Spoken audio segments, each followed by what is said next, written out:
Hello everyone, कैसे हैं आप सभी। उम्मीद करता हूँ स्वस्थ और मस्त होंगे। मैं ऋषभ बान आपका स्वागत करता हूँ आज एक और नई वीडियो में, जिसमें हम कक्षा 10 के सामाजिक विज्ञान का मॉडल पेपर सॉल्व करेंगे, जो 2025-26 में आने वाला है। सेम ऐसा ही 2025-26 में आएगा और कक्षा 10 के लिए विद्यार्थियों के लिए है।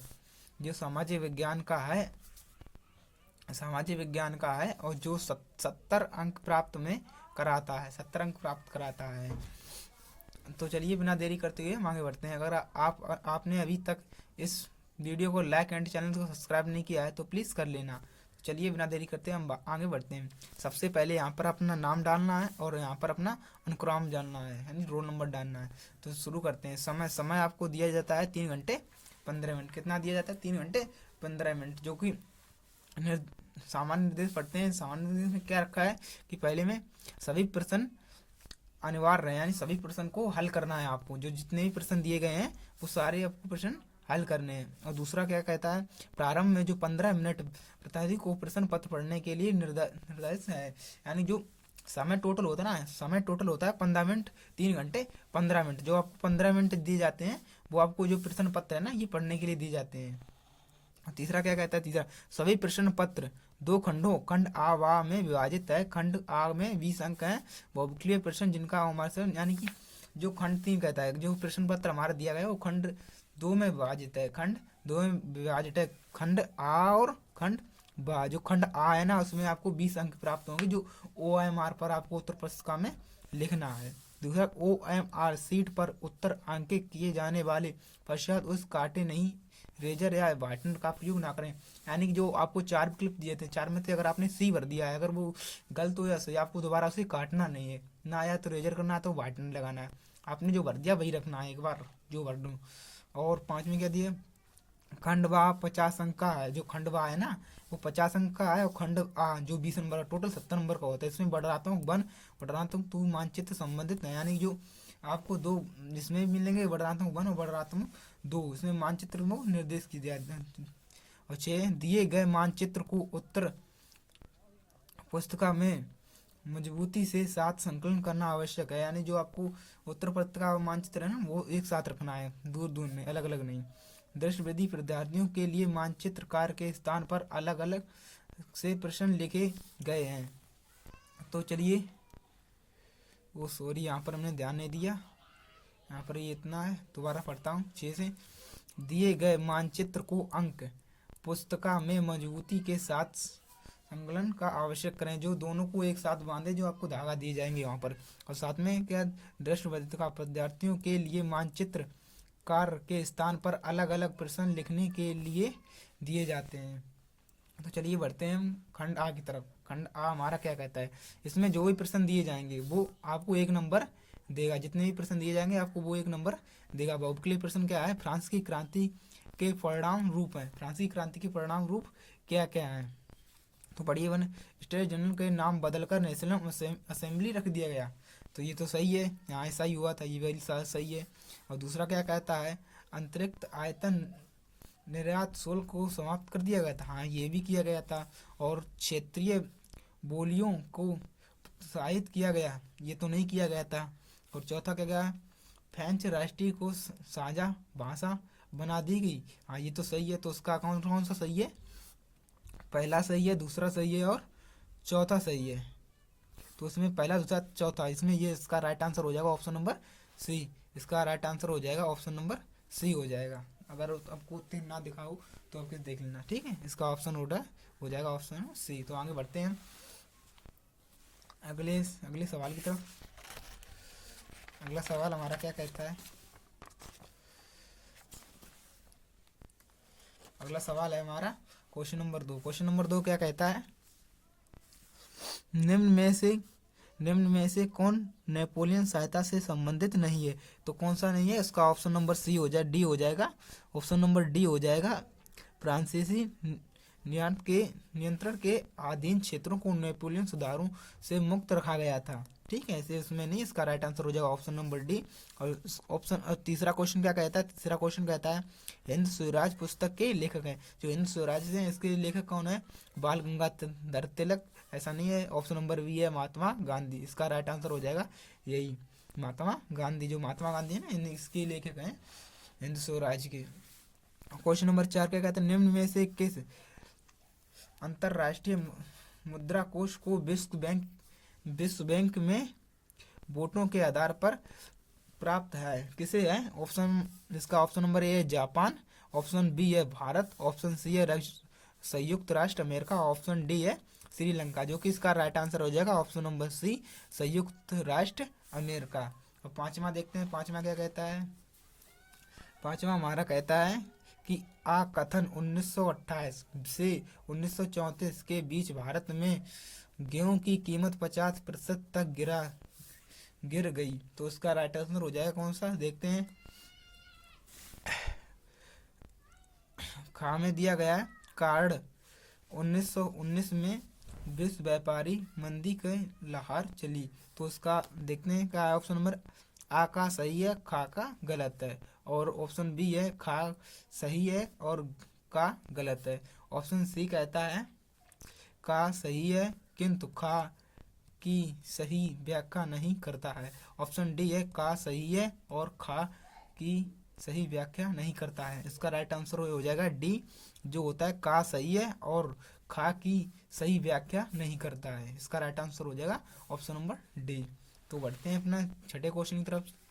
पहला क्वेश्चन क्या कहता है, बेल्जियम में संस्कृत शिक्षा और भाषा के जैसे मामलों में निपुण लेने के अधिकार हैं, किसे हैं? ऑप्शन नंबर सी है केंद्रीय सरकार को, राज्य सरकार को, ऑप्शन डी है सामुदायिक सरकार को, ऑप्शन डी है ए और बी दोनों को। तो इसका राइट आंसर हो जाएगा ऑप्शन नंबर सी, सामुदायिक सरकार को।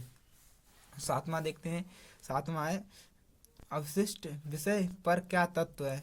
अवशिष्ट विषय पर क्या तत्व है, इसका ऑप्शन नंबर ए है हमारा वे विषय जो राष्ट्र सूची के अंतर्गत हैं।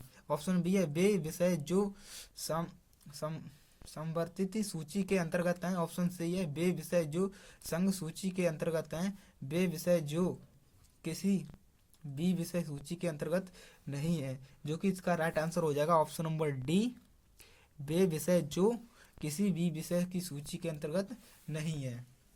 तो नेक्स्ट क्वेश्चन हमारा क्या कहता है, क्वेश्चन नंबर नेक्स्ट है हमारा 8। क्वेश्चन नंबर नेक्स्ट 8 है हमारा, देखते हैं क्या है। क्वेश्चन नंबर 8 हमारा कहता है, अगर आपने वीडियो को अभी तक लाइक नहीं किया है तो प्लीज लाइक कर दें। ऑप्शन नंबर 8 हमारा कहता है निम्नलिखित कथन को कौन सा सही नहीं है। निम्नलिखित में कथन कौन सा सही नहीं है, तो इसका देखते हैं। भाषाई आधार पर राज्य के निर्माण से देश के ज्यादा मजबूत होता है, ऐसा सही है। और ऑप्शन बी है झारखंड और उत्तराखंड के राज्यों को गठन भाषा के आधार पर किया गया है। ऑप्शन सी है हिंदी लगभग 40% भारतीयों को राजभाषा है। ऑप्शन डी है संविधान में किन्हीं के अतिरिक्त 21 अन्य भाषाओं को राजभाषा का दर्जा दिया गया है, जो कि इसका राइट आंसर हो जाएगा ऑप्शन नंबर बी, झारखंड और उत्तराखंड के राज्यों को गठन भाषा के आधार पर किया गया है। इसका राइट आंसर जो हो जाएगा ऑप्शन नंबर बी। 9 देखते हैं, 9 क्या कहता है, भारत में धर्म निरपेक्ष शासन व्यवस्था का मॉडल चुना गया है। इस संबंध में सही कथन है, तो इसका कौन सा है? उसका ऑप्शन नंबर है किसी भी धर्म ये राजकीय धर्म नहीं माना गया है। ऑप्शन बी है सभी नागरिक एवं समुदाय को किसी भी धर्म का पालन करने की स्वतंत्रता है, ये तो सही है। ऑप्शन सी है इसका संविधान धर्म में आधार पर किए जाने वाले भेदभाव को अवैधानिक घोषित किया गया है। ऑप्शन डी है उपयुक्त में सभी, जो कि ये सारे सही हैं अपने, ये सारे सही हैं। तो इसका राइट आंसर हो जाएगा ऑप्शन नंबर डी, उपयुक्त में सभी। और 10 का है, 10 देखते हैं 10 को कौन सा है। राजनीतिक दलों से संबंधित सुधार संविधान संशोधन के उद्देश्य से क्या किया जाता है। इसका ऑप्शन नंबर दल बदल रोकने वालों के लिए, इसका आंसर यही हो जाएगा दल बदल रोकने के लिए। और देखते हैं इसका 11वां क्या कहता है। चिपको आंदोलन संबंधित है। चिपको आंदोलन किससे संबंधित है? ऑप्शन है मृदा संचरण से, वन संचरण से, ऑप्शन नंबर सी जल संचरण, और डी है वायु संचरण, जो कि इसका राइट आंसर हो जाएगा ऑप्शन नंबर बी। 11 का बी हो जाएगा, वन संचरण से। अब देखते हैं अगला हमारा क्वेश्चन क्या कहता है। क्वेश्चन नंबर अगला हमारा 12 क्या कहता है। लंबे चौड़े क्षेत्र में उगाए जाने वाले कृषि प्रणाली कौन सी है? तो इसका आंसर हो जाएगा रोपड़ कृषि। रोपड़ इसका कृषि रोपड़, जो इसका भी आंसर हो जाएगा ऑप्शन। और 13वां का निम्नलिखित में से कौन सी टिप्पणी प्राकृतिक वनस्पति और प्राणी जगत के पतन को सही कारण नहीं है? तो उसका राइट आंसर हो जाएगा 13 का सी हो जाएगा, पशु चरण और ईंधन लकड़ी का एकत्रित करना। उसका ऑप्शन नंबर हो जाएगा सी राइट आंसर। और 14 क्या कहता है हमारा। 14 कहता है निम्नलिखित में से कौन सा राज्य हजारी विजयपुर जगदीशपुर पाइपलाइन से नहीं गुजरता है? इसका ऑप्शन नंबर है ए मध्य प्रदेश, ऑप्शन बी है गुजरात, ऑप्शन सी है महाराष्ट्र, ऑप्शन डी है उत्तर प्रदेश, जो कि इसका राइट आंसर हो जाएगा ऑप्शन नंबर सी महाराष्ट्र। 14 का महाराष्ट्र हो जाएगा सी ऑप्शन। और 15वां दिया गया है हमारा। 15वां दिया है निम्नलिखित में से कौन सा उद्योग बॉक्साइट को कच्चे माल के रूप में प्रयोग करता है? तो कौन सा है?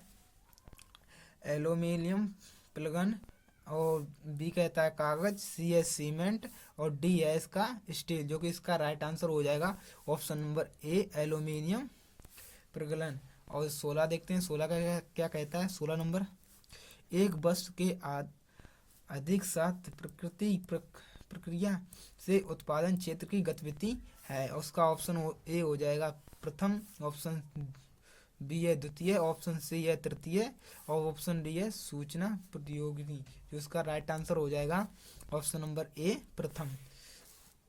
और 17 का देखते हैं। ऋण के औपचारिक स्रोतों पे सम्मिलित नहीं है। तो कौन सा नहीं है इसका? 17 का देखते हैं। 17 का एक है बैंक, सहकारी समिति और नियोक्ता, इसका डी है जमींदारों पर, जो कि इसका राइट आंसर हो जाएगा 17 का डी जमींदारों पर। अब देखते हैं हमारा नेक्स्ट क्वेश्चन क्या कहता है। नेक्स्ट क्वेश्चन है हमारा 18। नेक्स्ट क्वेश्चन देखते हैं 18।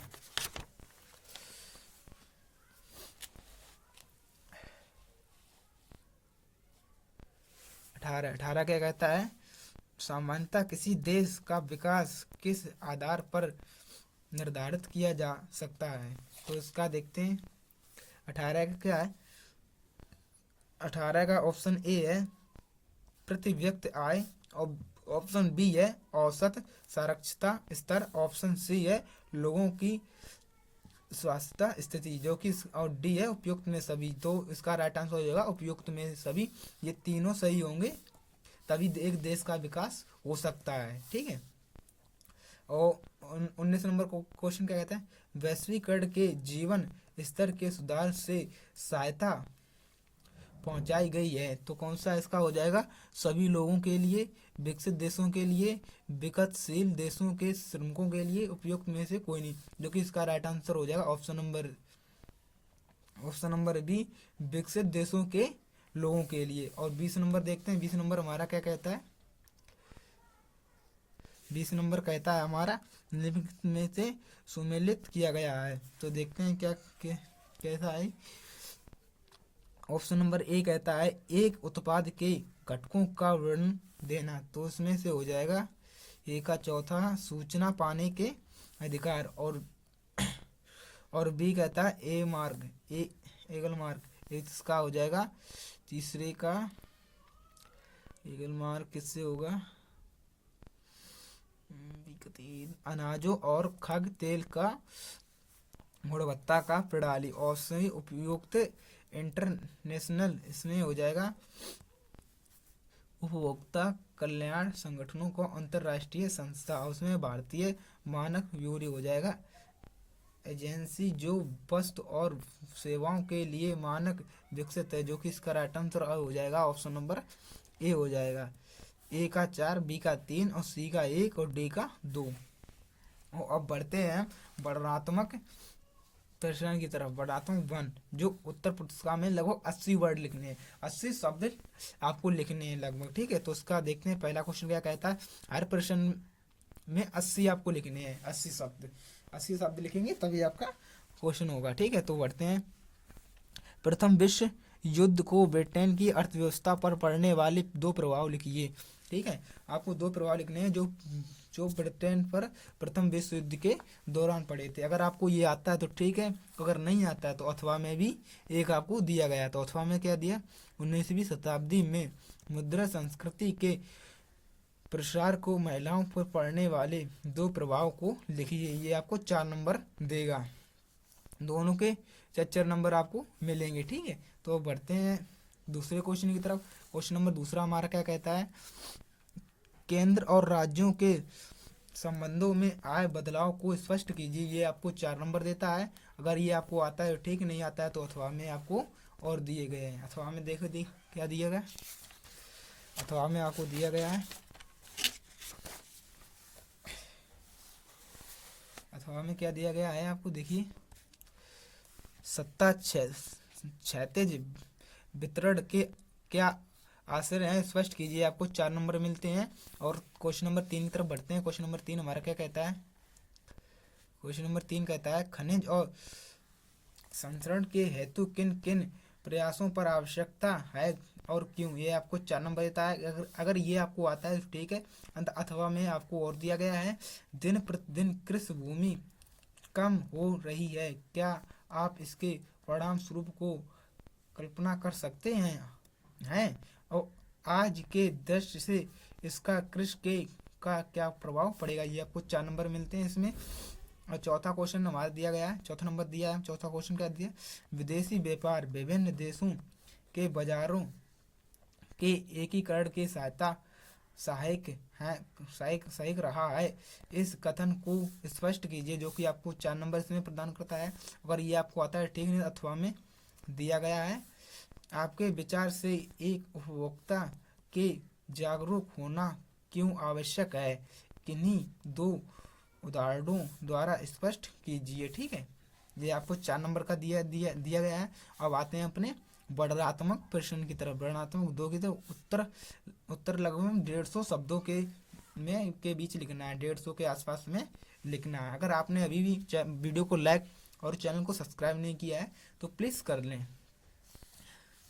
5वां क्वेश्चन दिया गया है, मारी आन को जौनमरियाँ कौन थी, जिन तरह उन्हें चित्रित किया गया उसका क्या महत्व था। ये आपको 6 नंबर मिलता है, 2, 2, 4 और 6 नंबर। अगर ये आपको आता है ठीक, अन्यथा अथवा में दिया गया है। असहयोग कार्यक्रम से कब और किस अधिवेशन में स्वीकृति मिली। गांधी जी ने असहयोग आंदोलन को वापस लेने का फैसला क्यों लिया। ये आपको 6 नंबर मिलते हैं इसमें। और क्वेश्चन नंबर देखते हैं हमारा अगला क्या कहता है। क्वेश्चन नंबर 6 है, लोकतंत्र से क्या तत्व है, लोकतंत्र के प्रमुख परिणामों को स्पष्ट कीजिए। आपको 6 नंबर देता है। अगर ये आपको आता है तो ठीक है, अन्यथा अथवा में दिया गया है। राजनीतिक दल का क्या अर्थ है, स्पष्ट कीजिए। वर्तमान परिदृश्य में इन समस्त प्रमुख चुनौतियां कौन सी हैं। ये आपको 6 नंबर देता है। और 7वां क्या दिया है, भूमि संसाधन से क्या तत्व है, संसाधन के रूप में भूमि के उपयोग किन उद्देश्यों को के लिए किया गया है, व्याख्या कीजिए। जो कि आपको 6 नंबर देता है। और अथवा में दिया गया है, जल दुर्वस्था से क्या इसके प्रमुख कारणों का वर्णन कीजिए। जो कि आपको 6 नंबर देता है, ठीक है। तो अगले क्वेश्चन नंबर 8 दिया गया है, तृतीय क्षेत्र की गतिविधियों को उदाहरण दीजिए एवं यह स्पष्ट कीजिए कि तृतीय क्षेत्र किस प्रकार प्रथम और द्वितीय क्षेत्रों के विकास की सहायता रहा है। ये आपको 6 नंबर देता है। अगर ये आपको आता है ठीक है, वरना अथवा आपको अथवा में दिया गया है विकास। नेक्स्ट क्वेश्चन कहता है, भारत के पश्चिमी तट पर स्थित एक पतन चिन्ह द्वारा दर्शाइए सही दर्शाई, जो आपको इस चिन्ह द्वारा दर्शाना है। और तीसरा क्या कहता है, उत्तरीय भारत में स्थान एक परमाणु ऊर्जा केंद्र चिन्ह द्वारा चिन्ह चिन्ह द्वारा नाम सहित दर्शाना है। तो इस चिन्ह द्वारा दर्शाना नाम सहित, तो आपको 1 नंबर मिलेगा दोनों का मतलब। तो चौथा दिया दक्षिणीय भारत की नदी चिन्ह द्वारा नाम सहित दर्शाइए, जो आपको इस चिन्ह द्वारा दर्शाना है। और पांचवा दिया उत्तर भारत में स्थित चावल उत्पादन क्षेत्र को आपको इस चिन्ह द्वारा दर्शाना और नाम भी लिखना है। केवल दृष्टि बाधित परिस्थितियों के लिए मानचित्र के कार्य विकल्प के रूप में। ठीक है, तो आपको पहला क्वेश्चन दिया असम के एक राष्ट्रीय पार्क का नाम लिखिए। और दिया गया है भारत में पश्चिम तट पर एक स्थित एक पतन का नाम लिखिए। और तीसरा दिया उत्तर भारत में स्थित परमाणु ऊर्जा केंद्र का नाम लिखिए। और चौथा दिया गया है दक्षिण भारत की एक नदी का नाम लिखिए। और पांचवा दिया गया है उत्तर भारत में स्थित चावल उत्पादन को नाम कीजिए। जो उसने आपको आधा आधा इसमें मिलेंगे नंबर, और आधे जो अभी इसमें बताएं तो आधे उसमें मिलेंगे। तो आपको अगर पूरा करना है तो मिलेंगे। अगर आपने ये लिख लिया है असम के एक राष्ट्रीय पार्क का नाम लिखिए, नाम लिख दिया और चिन्ह द्वारा दर्शा दिया, तब आपको मिलेगा 1 नंबर। अगर आपने ये कर दिया वो छोड़ दिया तो आपका नहीं मिलेगा। ठीक है, तो आधा ही नंबर मिलेगा। तो हमारा पेपर यहाँ पर समाप्त होता है। अगर आपने वीडियो को लाइक, अगर चैनल को सब्सक्राइब नहीं किया है तो प्लीज़ कर लेना। ठीक है, और आपको ये मॉडल पेपर कैसा लगा है ये कमेंट में ज़रूर बताएं। अगर आपको और कौन सा भी मॉडल पेपर चाहिए तो कमेंट में बताएं, हम आपको वो ज़रूर देंगे। ठीक है, तो धन्यवाद।